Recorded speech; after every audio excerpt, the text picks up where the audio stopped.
Welcome back to the course. So far, we have completed so many topics in network scanning. In this session, you will know about scanning beyond IDS and firewall. Now, intrusion detection systems or IDS and firewalls are security mechanisms intended to prevent an attacker from accessing a network. However, even IDS and firewalls have some security limitations. Attackers try to launch attacks to exploit these limitations. Now, this section highlights various ideas firewall evasion techniques such as packet fragmentation, source routing, IP address spoofing, etc. Packet fragmentation is a technique where a probe packet is split into several smaller packets while sending it onto the network to avoid getting triggered by the IDS or firewall.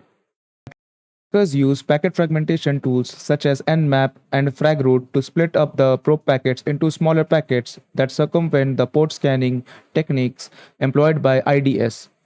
Once these fragments reach the destination host, reassembled to form a single packet. Now let's try out packet fragmentation on our target. So we'll use the command nmap-ss to perform SYN scanning -t4-a, and we will specify -f to specify packet fragmentation and then our IP address of the target. Keep in mind that the target which I'm using here is a Metasploitable 2 machine. Since Metasploitable 2 doesn't come out with any kind of firewall or IDS, this scan will go normally. But you can use the same method on the platforms where you find an IDS and firewall.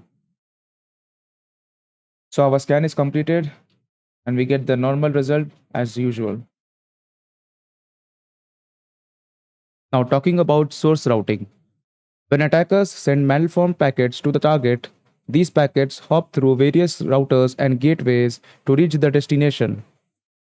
In some cases, the routers in the path might include configured firewalls and IDS that block such packets.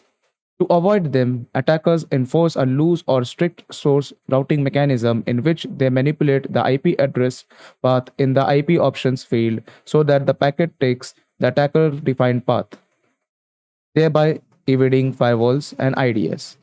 The figure below here shows source routing, where the originator dictates the eventual route of the traffic.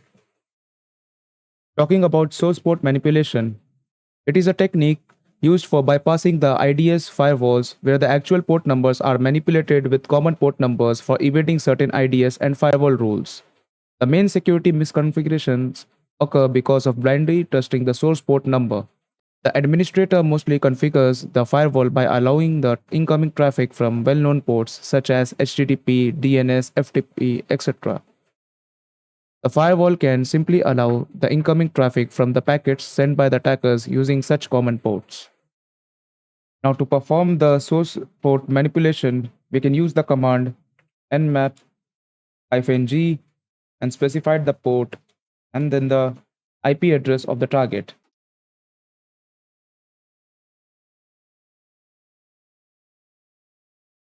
And we get back the result. Talking about proxy servers. A proxy server is an application that can serve as an intermediary for connecting with other computers. Now, you might ask why attackers use proxy servers.